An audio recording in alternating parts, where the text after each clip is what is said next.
కల్లూరు నందు వాలీబాల్ పోటీ కార్యక్రమాన్ని ప్రారంభించిన చల్లా రామచంద్రారెడ్డి, చిత్తూరు జిల్లా, పుంగనూరు నియోజకవర్గం, పులిచెర్ల మండలం కల్లూరులో బుధవారం సాయంత్రం పుంగనూరు నియోజకవర్గ తెలుగుదేశం పార్టీ ఇన్ఛార్జివర్యులు Challa Ramachandra Reddy, Kalluru lions club, Telugu Desam party కార్యకర్తల సహాయ సహకారాలతో నిర్వహించే వాలీబాల్ పోటీ కార్యక్రమాన్ని ప్రారంభించారు.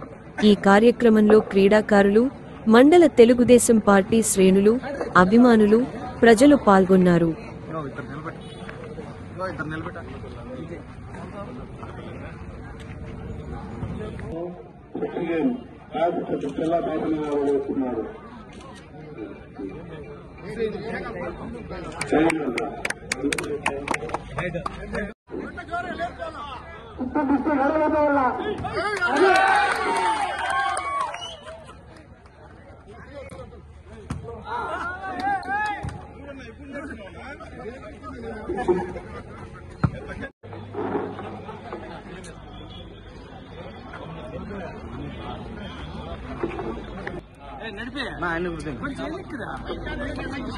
మైక్